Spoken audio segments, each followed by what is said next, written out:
नमस्कार, मी स्नेहल चौधरी. आपण पाहत आहात आत्ताच्या महत्त्वाच्या घडामोडी.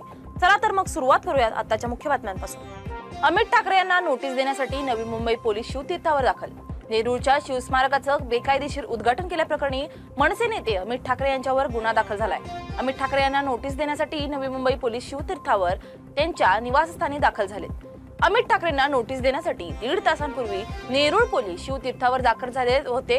मात्र 1.5 तास वाट पाहूनही अमित ठाकरे यांनी नोटीस स्वीकारलेली नाही. नाशिकची पुनरावृत्ती.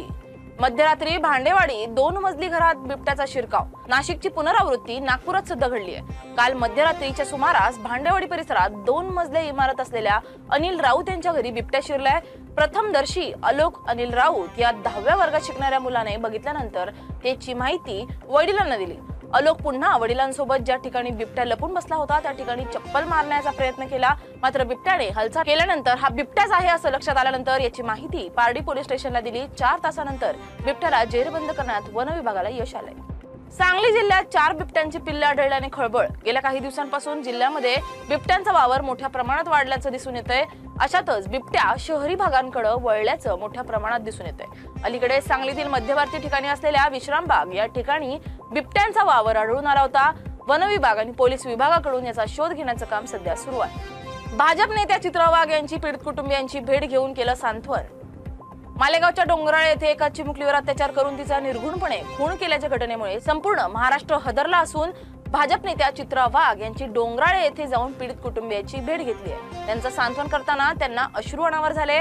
चित्रा वाघ यांनी प्रसार माध्यमांशी बोलताना ही घटना अत्यंत घृणास्पद असून आरोपी तरुणाला फाशीची शिक्षा होईल यासाठी मुख्यमंत्री देवेंद्र फडणवीस यांनी या प्रकरणात जातीने लक्ष घातलं पाहिजे. आरोपीला फाशीची शिक्षा होईल यासाठी राज्य शासन कटिबद्ध असल्याचं त्यांनी सांगितलं. कागल नगरपालिकेत मंत्री मुश्रीफांच्या नुशा सेहरनिदा यांची बिनविरोध निवड. कागल नगरपालिकेच्या निवडणुकीत कट्टर विरोधक मंत्री हसन मुश्रीफ आणि शाहू ग्रुपचे अध्यक्ष समरजित घाटगे यांची युती झाल्याने मोठी उलथापालथ झाली आहे. दरम्यानच आज बुधवारी उमेदवारी अर्ज माघारीच्या पहिल्या दिवशी प्रभाग 9 मधील 2 उमेदवारांनी आपले उमेदवारी अर्ज मागे घेतल्याने राष्ट्रवादी काँग्रेस पक्षाच्या उमेदवार सेहरनिदा नवाज मुश्रीफ या बिनविरोध निवडून आल्या. क्रीडा, स्वच्छता, सुरक्षा आणि स्मार्ट सुविधांचा अजेंडा. अलिबाग नगर परिषद निवडणुकीसाठी शेकाप काँग्रेस आघाडीचे नगरपालिकेचे उमेदवार अक्षय नाईक यांनी शहराच्या सर्वांगीण विकासासाठी क्रीडा, स्वच्छता, सुरक्षा आणि स्मार्ट सुविधांचा व्यापक अजेंडा मांडला. त्या आरोग्य, वाहतूक, महिला सुरक्षा आणि पर्यटन व्यवस्थापन सुधारण्यासाठी वचनबद्ध आहेत. प्रभागांसाठी बेसा पिपळा निवडणूक चुरशीची. बेसा पिपळा नगरपंचायतीच्या निवडणुकीत सोमवारी नगराध्यक्षपदासाठी एकूण 9 उमेदवारांनी अर्ज दाखल केले होते. त्यापैकी 7 नामनिर्देशपत्र तपासणीत पात्र ठरली आहेत. तसेच प्रभाग क्रमांक 1 ते 17 मधील एकूण 83 उमेदवारांनी नगरसेवक पदासाठी अर्ज दाखल केले होते.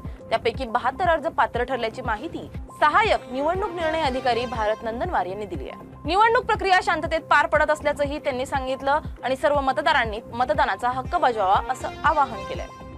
मला पोलीस संरक्षण नको. मनोज जरांगे पाटील यांचा पोलीस अधीक्षकांना अर्ज. मला पोलीस संरक्षण नको असल्याचा अर्ज मनोज जरांगे यांनी पोलीस अधीक्षकांना केलाय. जरांगे पाटील यांचे सहकारी किशोर मरकड यांनी पोलीस अधीक्षकांना अर्ज सादर केला.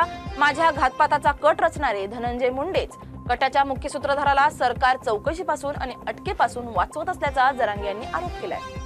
नाशिकमध्ये जुन्या वादातून तरुणावर प्राणघातक हल्ला. नाशिकमध्ये जुन्या भांडणाची कुरापत काढत संदीप रामा वाघमारे याच्यावर सराईत गुन्हेगारांकडून प्राणघातक हल्ला करण्यात आलाय.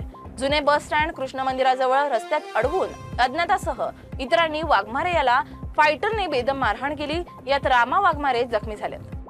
पेट्रोल पंप कर्मचाऱ्यांवरील वाढत्या हल्ल्यांमुळे निर्णायक पाऊल. पुण्यात मागील आठवड्यात पेट्रोल पंप कर्मचाऱ्यांवर हल्ला होण्याच्या 3 गंभीर घटना घडल्या आहेत. या पार्श्वभूमीवर पुणे पेट्रोल डीलर्सनी रात्री 7 नंतर पेट्रोल पंप न चालवण्याचा निर्णय घेतलाय.